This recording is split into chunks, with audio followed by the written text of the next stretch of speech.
and welcome to Main Street Matters by Heart on Main Street, the podcast that knows that when you help retail rebuild, you help the entire community recover. Last week, as I have mentioned, Heart on Main Street went down to Asheville, North Carolina. This week, in this episode, I want to talk about what we did and how this had an impact on really the future of our organization and what we're going to be focusing on as a group in order to help communities and retailers recover.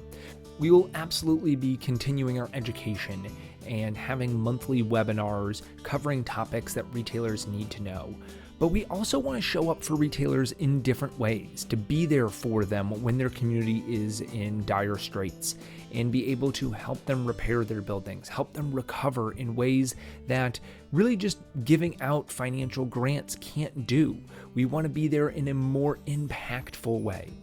So before I tell the story of what we did in Asheville, I do want to give out a couple thank yous, because there were a lot of people that were involved in this project, in this rebuild efforts, and they need to be called out for what they've done in order to help our organization, help the town of Asheville, and help in particular Dogwood Darlings.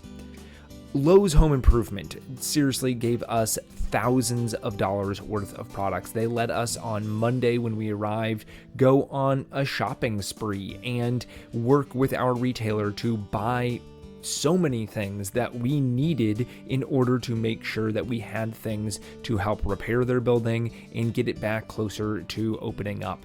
And they really just gave us kind of a carte blanche to go and find things that we needed in order to help this store. So I seriously cannot be more appreciative of the work that they did and the generosity of Lowe's Home Improvement.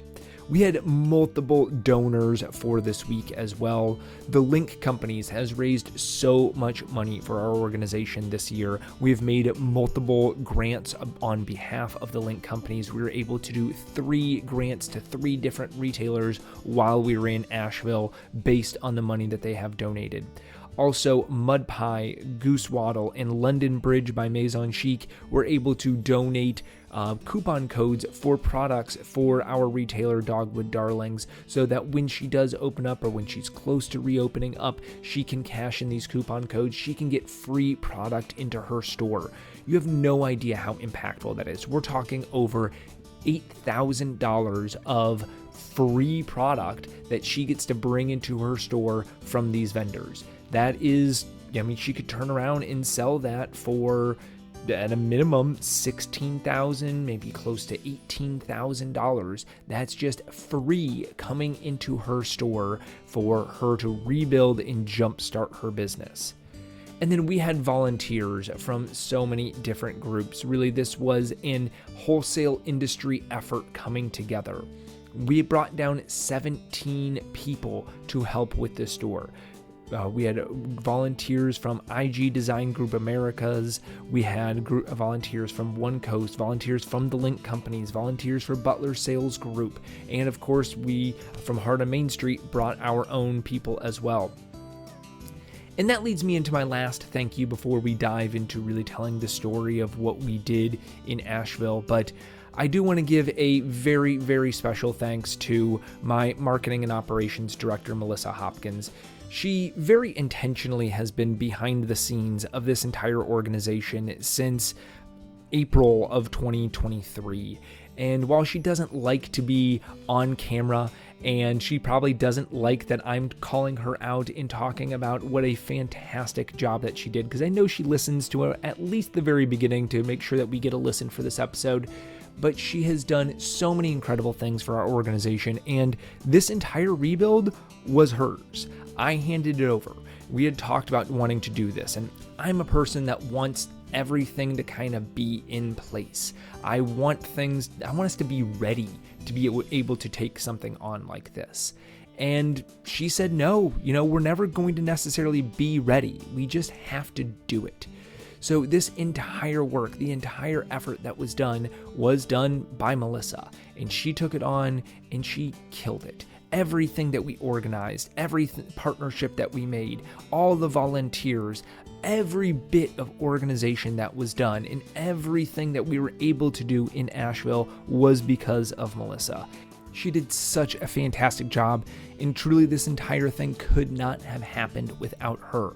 So kudos to Melissa, kudos to our donors, to our volunteers, and again, a special thanks to Lowe's Home Improvement, because that was so amazing, the generosity that they gave for us to be able to pull off this project. So what did we do while in Asheville? So first, I want to kind of scale back to September 27th of 2024. That is really the day where everything went down. Leading up to that day, in fact, there were really storms going on in the Asheville area. There was a lot of rain. Really, the water table was kind of at a peak already. And then Hurricane Helene came. And normally, as a hurricane comes, and Asheville, while in the mountains, doesn't seem to really be a hurricane destination, they have seen hurricanes in the past. Many of the stores that we talked to said that they have seen water come into their stores from hurricanes, that it's normally a couple inches to a foot at the most that has occurred. Well, again, because of everything that led up, because there was already a lot of rain before Hurricane Helene came, and then the massive storm hit. Most people that I talked to really didn't even expect the storm to come to Asheville. The way that it was projected to come was to go through the Gulf and veer more towards Atlanta.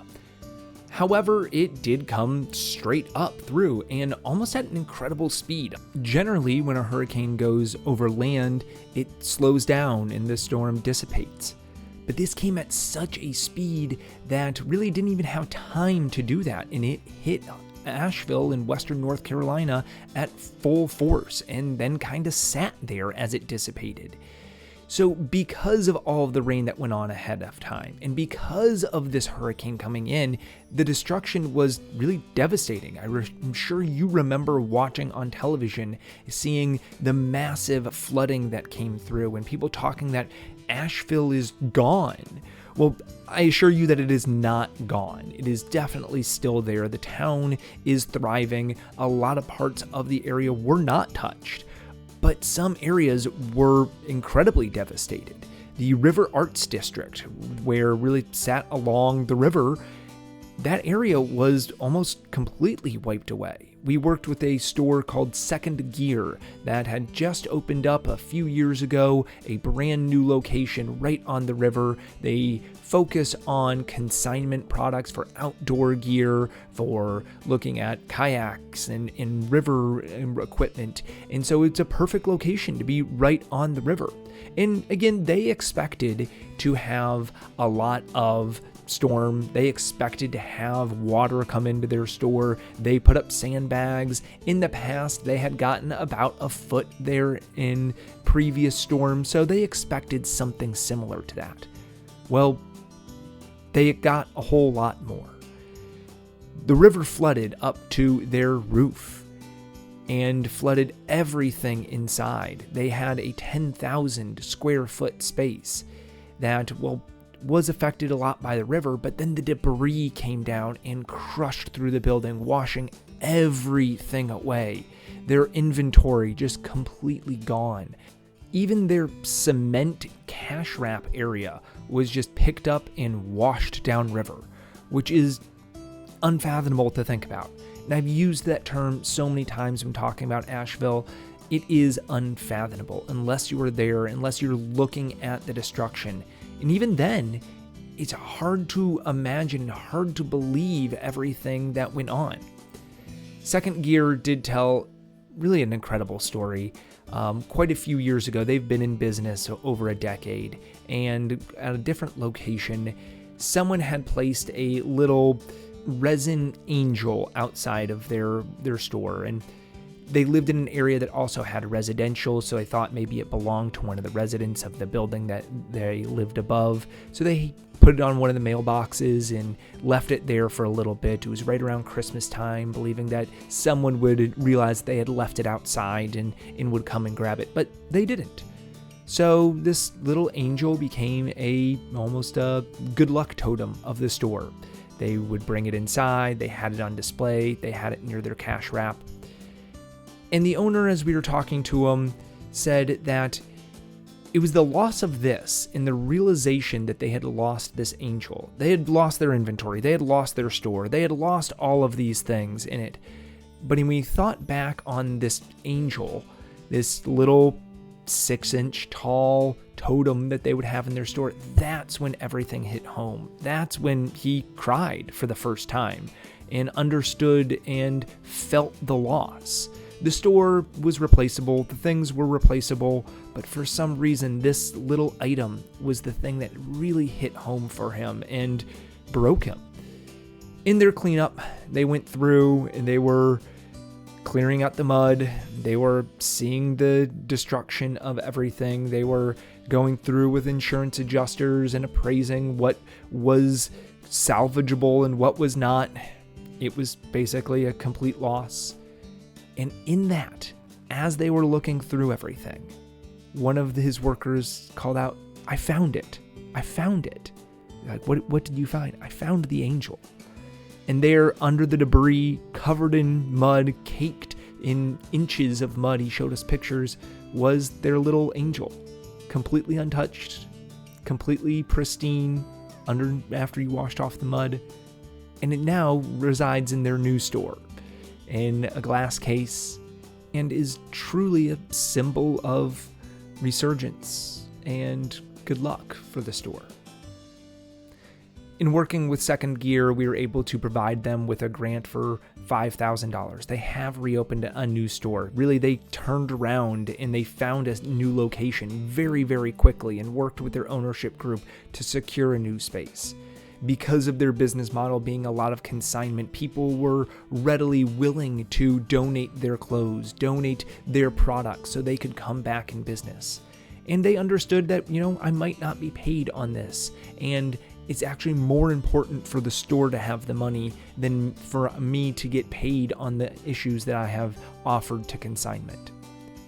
So Second Gear was able to rebound. They were able to be back in business after just a few months out of operation. Another store that we worked with was called Diamond Brand Outdoors. Diamond Brand Outdoors as a brand has been around for over 100 years. Again, focusing on outdoor clothing and outdoor gear. They had their own brand. They had their own stores. They were a thriving century-old business. During the flooding, their warehouse was completely wiped out. All of their inventory gone. We worked with the store owner who was in their Main Street area, and the Main Street really was less affected by everything. But he talked about, we had this thriving business, and now the store is all that's left. There is no brand to Diamond Brand Outdoor anymore. It's really just the store. And they have lots of other brands in there. It's a regular retail store that focuses on things that are about Asheville and being outdoors and an appreciation for nature and an appreciation for everything that it provides.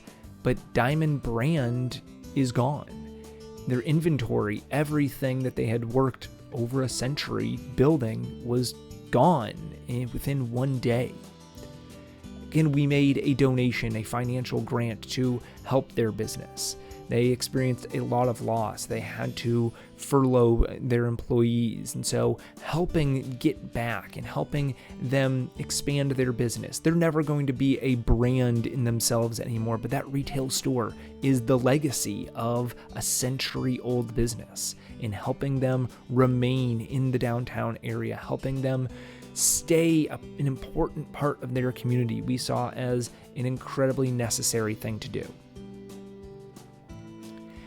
And then the last retailer that we worked with, and really where we spent a large majority of our week, was called Dogwood Darlings. And Dogwood Darlings is a retail store, a children's boutique store that is in the Biltmore Village area of Asheville. And if you are familiar with Asheville, I'm sure you know this, but if you are not, Biltmore Village is connected or nearby the Biltmore Estate. the Vanderbilt's home, a gorgeous palatial estate within Asheville. Because it is so large, there's actually the need to develop housing nearby the estate for the workers. So they built the Biltmore Village of different houses. And over the years, there is less need for a large staff to be working there. So these houses have turned into commercial properties, and retail and restaurants have moved in. And it's really a wonderful area. Very historic homes. Everything kind of retains that charm of the historic era. Dogwood Darlings was one of these stores in the historic Biltmore Village. The owner, Kelly, opened her store in March of 2020. And if that time rings any bells in your mind, it was a very difficult time for independent retail. She was open about a week before everything closed down because of COVID.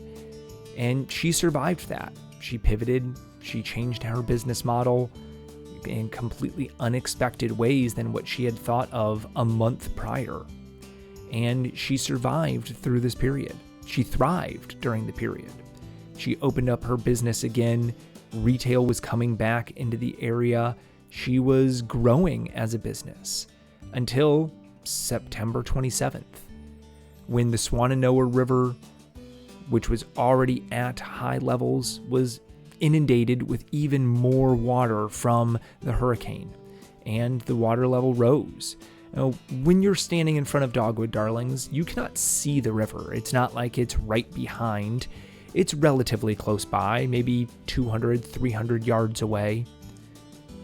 But the river rose, and it rose up and over the banks. It flowed over those banks and into the streets. It not only flowed into the streets, but it rose about 15 feet off the street level. And the store, which is sitting up a little high, maybe 4 or 5 feet over the street, was flooded. The whole first floor was submerged in floodwater. Now, Kelly and her husband Lee knew that there might be flooding, and they knew that there might be some damage to the store, which was incredibly perceptive. So the night before, they had taken all of their inventory on the first floor and brought it up to the second floor. Remember, it's a house, so it has a first floor and a second floor. And this was an incredibly wise move of theirs, because while that first floor was, the second floor remained dry. So their products were safe. Kelly very quickly turned around, said, "What can I do with this inventory?" And she found a space to rent in Greenville, South Carolina, which is about an hour and a half away, and found a new store where she could open up there and begin to sell her product and begin to continue her business. Because she knew that, well, this is a flood, and it's different than other types of storms. I've talked about this in the past, but hurricanes and damage from hurricanes is often by insurance classified as floods. And many retail businesses in Asheville do not carry flood insurance. It is prohibitively expensive and sort of kind of unnecessary for the most part, except in a case like this.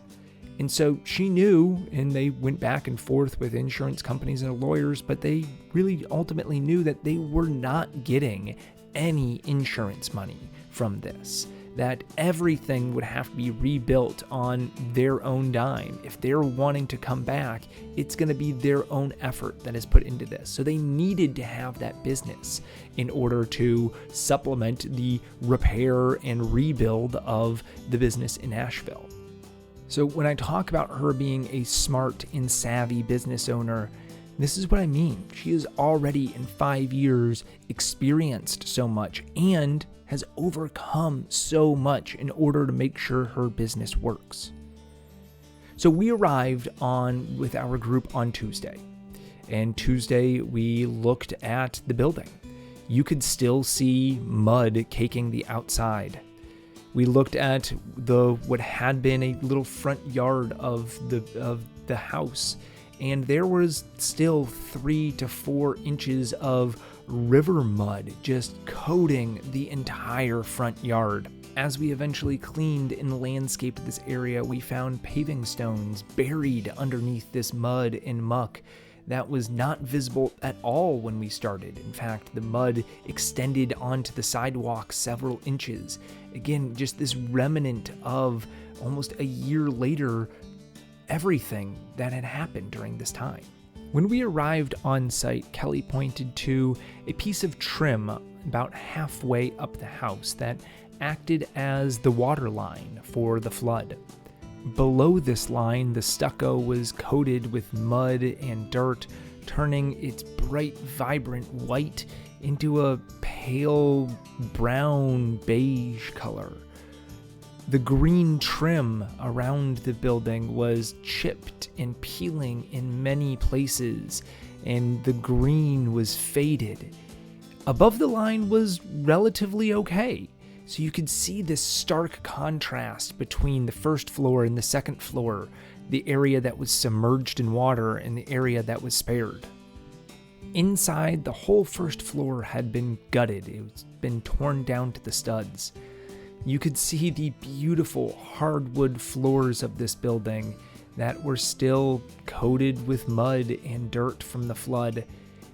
Kelly is still waiting on her permit to begin the rebuild and reconstruction of the inside. Again, we're approaching almost a year later, but she's being held up by multiple different things. Originally, she did not own the building. She has since bought the building and is able to begin that permit process after she bought the building. But then there's a lot of historical preservation metrics that she needs to meet and needs to make sure that they're abiding by in order to get permits to continue to rebuild there. Inside, a lot of our work was focused on the second floor. Yes, the second floor was spared from the flooding. It did not see the water level rise that high. However, in order to get all of the inventory that she had moved up there, they did have to wade through the mud and bring that upstairs on their shoes and on their clothes in order to get it, to bring it down, to take it to this new location. So while there wasn't destruction to the second floor, there was a lot of damage that was done. And there we focused on really repairing walls that had been damaged as they moved 2 floors worth of inventory into 1 floor's worth of space. We also mopped and cleaned the floors and the walls to make sure that they were back to a pristine shape again. And then we painted everything, put a fresh coat of paint, taking away the memories of the disaster that had happened. The before and after pictures are truly remarkable. You look at them and say, is that the same room? Is that the same space? How can it be? It looks so much fresher and brighter now that this group has come in. And the group that worked on the inside truly did an amazing job. Because there was no permit for rebuilding, that meant that there was also no running water in the building. There was no air conditioning or electricity in the building. So they were working in an Asheville summer heat, which is hot, it is muggy, and yet they never complained. They continued to persevere on. We didn't have access to air conditioning or bathrooms, but we continued to work and continued to know that everything that we did was for the betterment of this building, for the betterment of this retailer, to make sure that everything was up to her standards and allowing her to relive her dream again. I spent most of the 3 days working on the outside of the building, where we first tackled some of the landscaping and the mud that surrounded the building, and taking away wheelbarrow after wheelbarrow of mud and dirt and plants that had grown in this area, and getting it back to a fresh shape. Then we went through and washed the stucco and washed the walls. We chipped away the old paint and took it back to its wood so that we could put a fresh new coat of paint on. At the end of 3 days, we had painted the whole first floor again. We had landscaped, There were then bushes and flowers and things that brought a liveliness back to the life of the building. We trimmed back trees, we cut down overgrowth, and by the end of our 3 days there, the building looked immaculate. You couldn't tell that a year ago, the entire space had been flooded, had been covered by filth, because today it looks great. With each paint scraping, with each bucket of mop water that turned brown, we took back the agency of this home. We brought it back to what it was supposed to look like. We helped repair and renew this building in order for it to reopen in the fall. For our volunteers, this was a transformative experience. Seeing what had happened to Asheville and being a part of its rebirth and regrowth was important and impactful for them. But just as important is the impact that it had on the retail owner, Kelly. And I want you to hear it from her words. I know Asheville has really responded as a community. I even see it in your window, Asheville Strong. Yeah. Tell us what that community support has been for you and in this area and the city of Asheville. Yeah, no, I mean, my customers that are local here have all been super supportive to me. You know, even though I'm an hour and a half away, you know, they're still shopping online and calling, and we do a lot of home deliveries up here, and just, I mean, this whole like Biltmore Village community has been great and very supportive. Heart of Main Street, we are here to help get Dogwood Darlings and help get towards this state of reopening, as well as provide some product for you for when you do reopen. What does that mean for your business? How is that going to help? You know, I applied for, you know, we're told just apply for grants, apply for everything. I did. You guys, Melissa and I were laughing because I got the letter and it was like, no, you guys didn't get the grant, but we are coming. And